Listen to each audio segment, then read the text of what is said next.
साथियों नमस्कार, मैं विनय स्वागत करता हूं आपका अपने YouTube channel our past and future पर। और साथियों, अपने वायदे के मुताबिक आज हम लोग जिस बात पर चर्चा करने वाले हैं वो है इलाहाबाद हाई कोर्ट आरओ 2019 की टाइपिंग के बारे में। साथियों, थोड़ा क्षमा प्रार्थी हूं इस बात के लिए कि आपको तुरंत बाद में ये सारी चीज़ें ये सारी बातें जो Allahabad high court RO typing से जुड़ी हुई हैं, मैं आपको साथ नहीं दे सका, 22 तारीख को नहीं दे सका। ऐसा इसका इस वजह से हुआ क्योंकि 16-17 घंटे सफ़र करने के बाद साथियों मैं कल ही अपने निवास स्थान पर पहुंचा हूं, तो वो सारी चीज़ें पॉसिबल नहीं थी किसी सफ़र में बतानी। और क्योंकि मैंने इन वीडियोज़ में हर छोटी से लेकर के बड़ी बात को शामिल किया है, तो उन बातों को एक्सप्लेन करने के लिए और उसको सिस्टमेटिक वे में रखने के लिए थोड़ा समय तो चाहिए था। हालांकि मैंने कोशिश की है कि मैंने जो भी छोटी से छोटी बात थी वो उसको शामिल किया है। तो आप लोग अगर इलाहाबाद हाई कोर्ट आरओ या एआरओ की टाइपिंग चाहते हैं तो इन बातों को आप लोग भी विशेष तौर से ध्यान दीजिएगा, क्योंकि इसमें कुछ बातें ऐसी भी रही हैं जिनके बारे में मुझे खुद भी नहीं पता था, और वो वहाँ पर जाकर के पता चली, क्योंकि इंटरनेट पे उतनी डिटेल जानकारी नहीं मिली कि पूरी तरीके से ये पता चल सके कि किस प्रकार का पैसेज या किस प्रकार की एडिटिंग या क्या होना था वहाँ पर, पूरी प्रॉपर जानकारी नहीं थी। चलिएगा, कोई बात नहीं, लेकिन अब आपको कोई दिक्कत आने वाली है नहीं।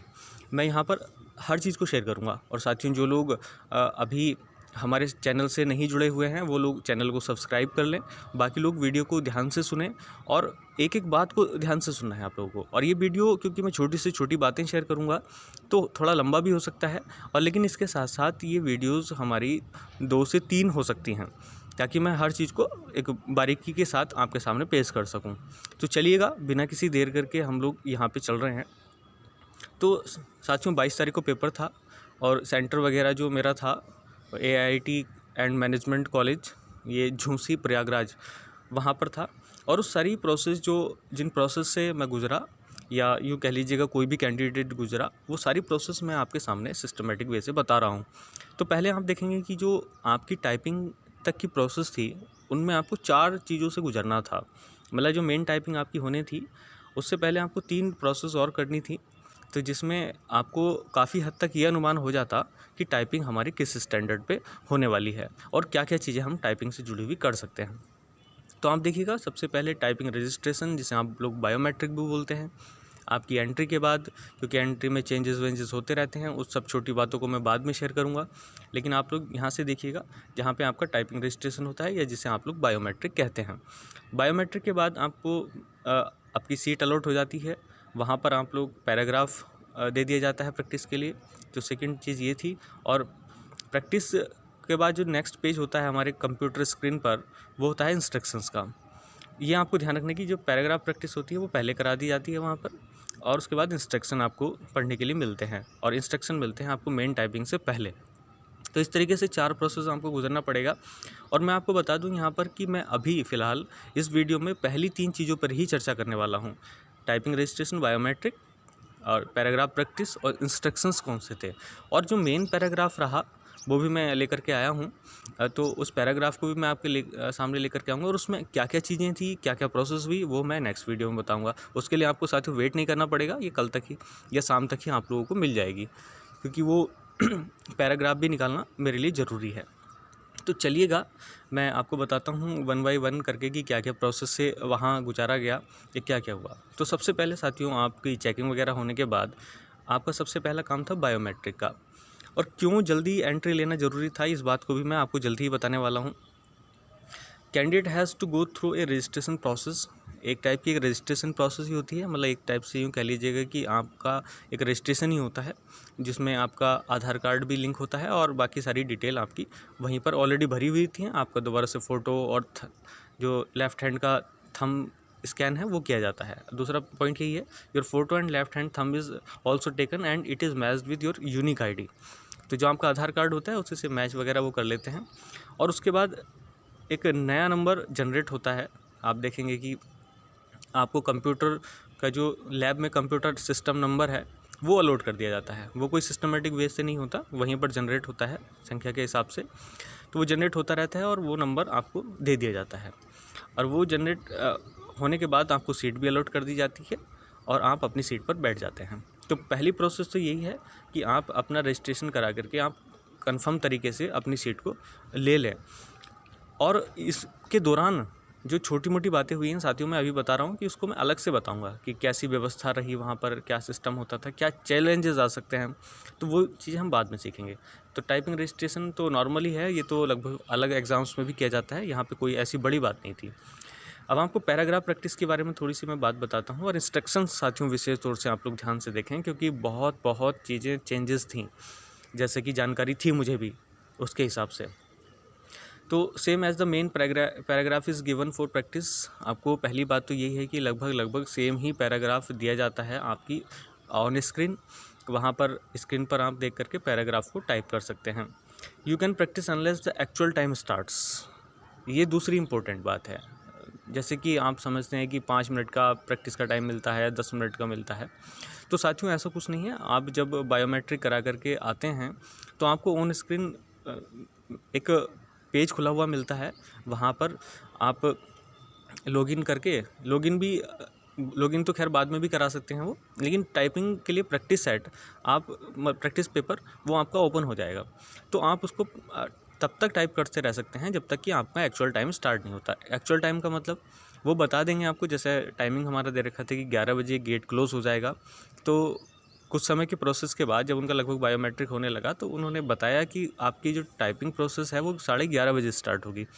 तो 11:30 बजे तक जो बच्चा अपना स्क्रीन पर आकर के बैठ गया वो अपना प्रैक्टिस करता रहा, और उसके बाद जब 11:30 का टाइम आता है तो उससे पहले ही काउंटडाउन शुरू हो जाता है, मतलब नंबर्स उल्टे गिनने शुरू हो जाते हैं। तो उससे पहले आप जितनी बार चाहें और जितना चाहें प्रैक्टिस उसको कर सकते हैं, यार जितने एक्सपेरिमेंट आप करना चाहें उतना एक्सपेरिमेंट करिएगा। साथियों मैंने तो पूरे एक्सपेरिमेंट किए, क्योंकि मुझे आपको पूरी डिटेल देनी थी, और इसी वजह से मैंने हर चीज़ को अब प्रैक्टिकली करके देखा। तो यहाँ पर जितनी भी बातें मैं आपको बता रहा हूँ ये सारी मेरी प्रैक्टिकल हैं, और मैंने उनको बारीकी से चेक भी किया है। तो इस बात में आप कोई संशय न रखें कि ऐसा होता है या नहीं होता है। तो पहली बात, पैराग्राफ लगभग सेम होता है। जो चीज़ आप मेन पैराग्राफ पे कर सकते हैं वही सारी चीज़ें आप अप्लाई कर सकते हैं आपकी प्रैक्टिस पैराग्राफ पे। तो दूसरी बात कि इसमें प्रैक्टिस के लिए काफ़ी समय होता है, और आप इसको एक्चुअल टाइम तक स्टार्ट कर सकते हैं। तो मेरा सुझाव तो यहाँ पर यही है, जैसे नीचे मैंने नोट पॉइंट में लिखा है, आप देख सकते हैं, don't delay in your registration, as soon as you can get it done. मतलब जितनी जल्दी हो सकता है आप अपना बायोमेट्रिक कराएं और उसके बाद अपनी सीट ले लें, क्योंकि वहाँ पर आपको जितना समय मिल जाएगा वो आपके लिए ज़्यादा ही अच्छा है। अगर आप लोग लेट जाते हैं, अब मान लीजिएगा 11:30 बजे स्टार्ट होना था, आप 10 मिनट पहले जा रहे हैं, बाहर वेट कर रहे हैं, तो आपको प्रैक्टिस का टाइम थोड़ा सा कम मिलने वाला है। तो इसीलिए आप लोग टाइम से पहुँचें और सीधे अंदर एंट्री लें, और जितना चाहें उतना प्रैक्टिस करिएगा, कोई ऐसी दिक्कत वाली बात है नहीं। और उसके बाद आप देखेंगे कि all the functions work as in the main typing paragraph. वो सारे फंक्शन इसमें काम करते हैं जो मेन पैराग्राफ की टाइपिंग पे हो रहे होते हैं। वही सारी चीज़ें, कौन कौन फंक्शन है वो भी आगे पता चल जाएंगे। You can type this paragraph more than 1 time. और साथियों अगर आपको ऐसा लग रहा है कि आपका पैराग्राफ कंप्लीट हो गया, आपकी प्रैक्टिस अभी कम रह गई, तो आप उसको 1 से ज़्यादा बार भी कर सकते हैं। मैंने खुद 2 बार किया, 2 बार तो नहीं कह सकते, लगभग 1.5 बार कह सकते हैं आप लोग। एक बार पूरा किया, एक बार 1 हाफ़ किया, एक बार हाफ़ किया। तो इस तरीके से 1 एंड हाफ़ पैराग्राफ मैंने टाइप किया। तो आप दोबारा से होम पेज पर जा कर के उसको रीस्टार्ट कर सकते हैं, कोई दिक्कत वाली उसमें बात है नहीं। चलिएगा, ये बात हो गई हमारी इस चीज़ की। अब हम बात करते हैं इंस्ट्रक्शंस की। साथियों ये बड़े इंपॉर्टेंट थे, और इन इंस्ट्रक्शंस को मैं विशेष तौर से याद करा बैठ करके वहीं पर मैंने, और कुछ इंस्ट्रक्शंस मैंने नोट भी कर लिए थे। सेम वैसे ही हैं, इसमें कोई भी इंस्ट्रक्शन छूटा हुआ नहीं है, आप लोग इस चीज़ को ध्यान रखें। एक बात नॉर्मल सी थी, जो बिल्कुल नॉर्मल है उन चीज़ों को मैंने छोड़ दिया है। तो इंस्ट्रक्शन वहाँ पर दिए हुए थे 4 प्रकार से। तो पहला था पैराग्राफ से जुड़ी हुई बातें, कुछ जो 4 इंस्ट्रक्शंस थे, 4 पॉइंट दिए हुए थे, वो पैराग्राफ से जुड़े हुए थे। Important points that must be avoided, ये मस्ट बी अवॉइडेड लिखा गया है यहाँ पे। जो महत्वपूर्ण बिंदु जो मस्ट नॉट बी अवॉइडेड है ये, मतलब जो पॉइंट आपको छोड़ने नहीं है, मतलब वो ध्यान ही देने हैं, वो बातें आपको बताई गई थी दूसरे पॉइंट में। उसमें 3 पॉइंट थे, एक पॉइंट बॉडी नॉर्मल सा था, वो मैंने अपनी वीडियो में शामिल नहीं किया है। नेक्स्ट है keys that are restricted and not allowed to function. और ऐसी कीज़ आप देखते हैं कि इधर उधर एग्ज़ाम में आपको बड़ी बेसब्री होती है कि कौन सी कीज़ फंक्शन करती हैं, कौन सी कीज़ फंक्शन नहीं करती हैं। तो साथियों यहीं पर एक ट्विस्ट भी निकल करके आया जो मुझे नहीं मालूम था। हो सकता है आप लोगों को जानकारी हो इस बात में, लेकिन फिर भी जब आप लोग जो नए बच्चे हैं अगर वो एंट्री ले रहे हैं तो इस चीज़ को विशेष तौर से ध्यान दें। और चौथी बात की गई थी इंटरनेट एक्सेस के बारे में। तो ये 4 विशेष तौर से पॉइंट बनाए गए थे। मैं चारों ही पॉइंट पर डिटेल्ड चर्चा कर रहा हूँ, तो ये चीज़ें आप लोग देख लीजिएगा। और उसके बाद में जब ये चारों इंस्ट्रक्शन आप लोग पढ़ लेते हैं तो नीचे लिखा होता है I am ready to type. आप उस पर क्लिक करने के बाद आपका टाइम स्टार्ट हो जाता है। चलिएगा, अब इंस्ट्रक्शन में देखिए जो पहले इंस्ट्रक्शन थे और पैराग्राफ से जुड़े हुए थे वो चारों पॉइंट, एक एक पॉइंट मेरे साथ समझने की कोशिश करिएगा।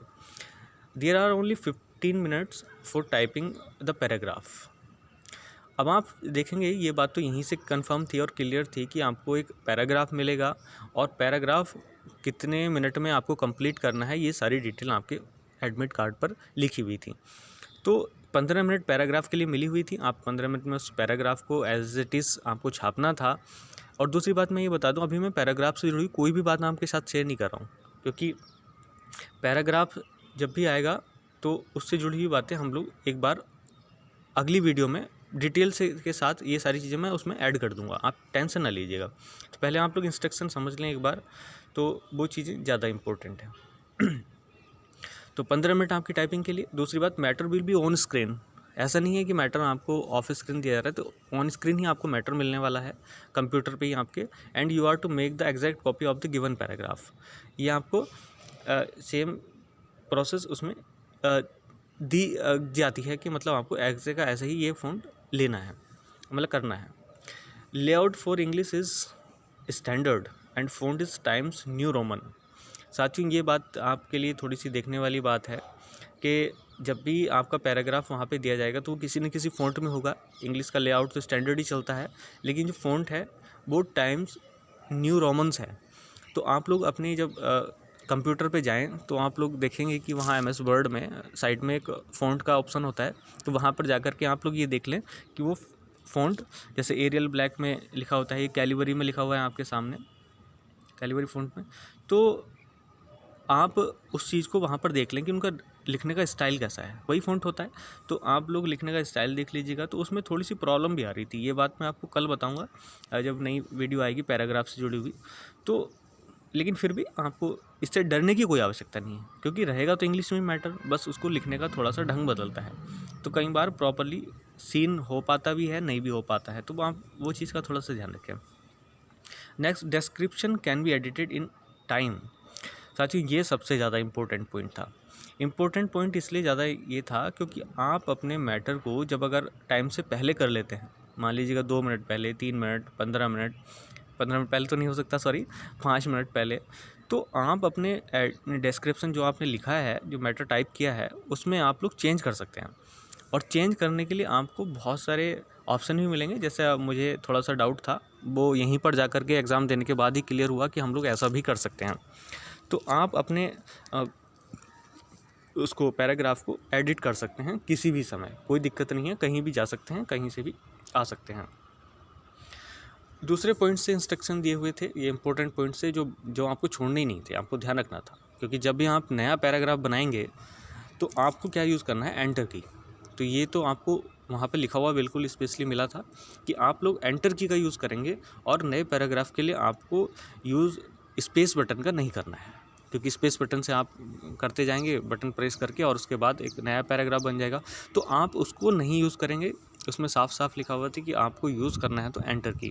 वैसे तो सभी लोग समझदार हैं इस बारे में कि एंटर की से ही नया पैराग्राफ स्टार्ट करते हैं, लेकिन साथियों जो विशेष प्रॉब्लम आई स्पेस और एंटर में, वो तो मैं आपको अगली वीडियो में ही बताने वाला हूँ। और ये मेरे साथ ही नहीं है, मैंने सब लोगों से पूछा और ये प्रॉब्लम सभी के साथ आई, एंटर और स्पेस से जुड़ी हुई।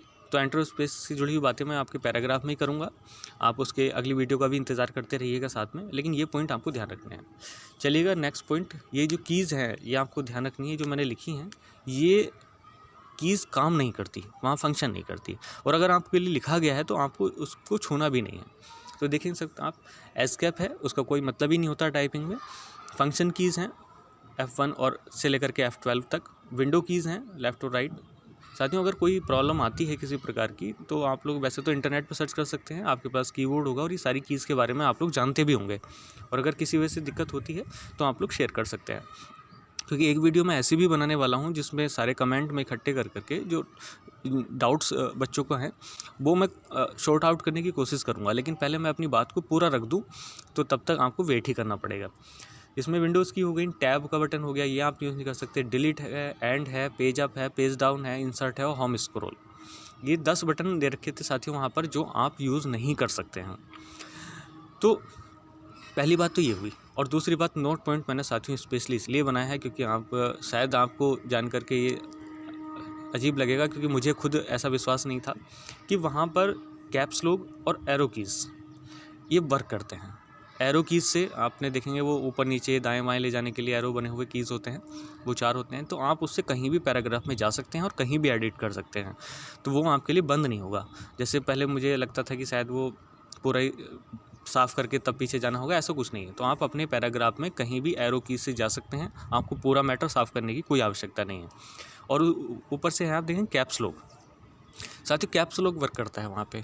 लोग कह रहे थे कि कैप्स लॉक वर्क नहीं करता है, मैंने प्रॉपर्ली यूज़ करके देखा। ये आपका जो प्रैक्टिस पैराग्राफ होता है वहाँ पर आप लोग देख सकते थे, मैंने प्रैक्टिस पैराग्राफ ये सिस्टम वहाँ पे यूज़ किया और उसके बाद ये करके देखा। हालांकि मेन पैराग्राफ में तो कोई ऐसी बड़ी लाइन थी नहीं जो मतलब कैपिटल लेटर्स में लिखी जाती, 2-4 शब्द थे वो वैसे ही लिख दी जाती हैं शिफ्ट के साथ, वो आपको पता होगा। लेकिन कैप्स लॉक वहाँ पर अलाउ होता है, कोई दिक्कत नहीं है, कैप्स लॉक भी और एरो कीज़ भी, तो ये बात आपको ध्यान देने वाली है। जो नेक्स्ट पॉइंट था इंटरनेट से जुड़ा हुआ, वहाँ पे 4 पॉइंट थे, लेकिन 4 पॉइंट का सेंस यही था कि आप देखेंगे इंटरनेट एक्सेस वहाँ पर आपको अवेलेबल नहीं होगी ड्यूरिंग द एग्जामिनेशन, तो वो चीज़ तो आपको ध्यान ही रखनी है। और साथियों उसके बाद दिखा है, आपको पता है कि जब ये आप इंस्ट्रक्शन पूरे पढ़ लेते हैं उसके लिए 5-7 मिनट दी हुई होती हैं, और उसके बाद ही आपसे नीचे एक पॉइंट लिखा होता है कि I am ready to type, और जैसे ही आप लोग I am ready to type पे क्लिक करते हैं आपका पैराग्राफ ओपन हो जाता है और आपका काउंटडाउन, या यूँ कह लीजिएगा कि आपका जो टाइम है पैराग्राफ टाइपिंग के लिए वो स्टार्ट हो जाता है। तो वो 15 मिनट होता है, और ये बात आपको ध्यान रखनी होती है कि सभी के लिए इक्वल नहीं होता टाइम, तो वैसे तो इक्वल होता है लेकिन स्टार्ट सेम टाइम नहीं होता, किसी का आगे किसी का पीछे ये हो सकता है, 1 मिनट आगे 1 मिनट पीछे, तो वो तो इस बात पे डिपेंड करता है कि आपका सिस्टम कितनी जल्दी वर्क कर रहा है। ठीक है, तो साथियों मैं समझता हूँ कि ये सारी बातें आपके दिमाग में आ गई होंगी, और इंस्ट्रक्शन तक आपकी छोटी छोटी बातें जो भी थी वो मैंने शेयर कर दी हैं, और किसी भी प्रकार का कोई डाउट अगर अभी भी बचता है तो आप लोग वो चीज़ें मेरे साथ शेयर कर सकते हैं कमेंट बॉक्स में लिख करके, ताकि मैं उनको अपनी अगली वीडियो और उसकी जो 1-2 वीडियो है मेन वाली, उनके बाद एक ऐसी वीडियो बना सकूँ जिसमें आपको किसी भी प्रकार का कोई डाउट ना रहे। और मैं साथियों जैसे मैं एक्सप्लेनेशन इसका कर रहा हूँ इलाहाबाद हाई कोर्ट आरओ का, वैसे ही उत्तर प्रदेश लोक सेवा आयोग की जो वैकेंसीज़ हैं 2016 वाली, अब उसका भी मेंस होने वाला है। तो जो लोग तैयारी करेंगे 2020 के आरओ परीक्षा के लिए, वो भी लोग हमारे साथ बिल्कुल जुड़ जाइएगा, क्योंकि मैं उसका एक्सप्लेनेशन भी ऐसी ही बारीकी के साथ करूंगा और अपना पूरा अनुभव रखने की कोशिश करूंगा इस दौरान। जैसे ये वीडियो बनाने के बाद मैं आपको पर्सनली भी ये सजेस्ट करूंगा साथियों कि क्या करना चाहिए क्या नहीं करना चाहिए। हालांकि वो एक डिपेंड करता है कि आप लोगों पर, कि आप लोग उस सलाह को माने या ना माने, लेकिन जानकारी पूरी होनी चाहिए थी। थोड़ी बहुत जानकारी जैसे मुझे थोड़ी सी वहाँ अजीब लगा तो आपको नहीं लगना चाहिए। तो चलिएगा इसी बात के साथ साथ आप लोग देखेंगे कि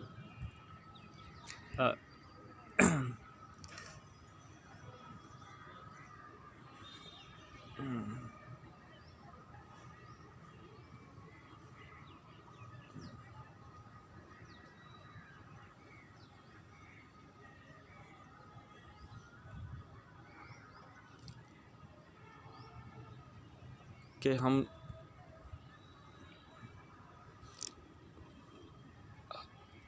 कि आप लोग जो भी चीज़ें कर रहे हैं उसकी पहले जानकारी होनी चाहिए, और वो सारी चीज़ें हमारे साथ की भी जानी चाहिए। साथियों बस इसी के साथ आज का वीडियो समाप्त होता है।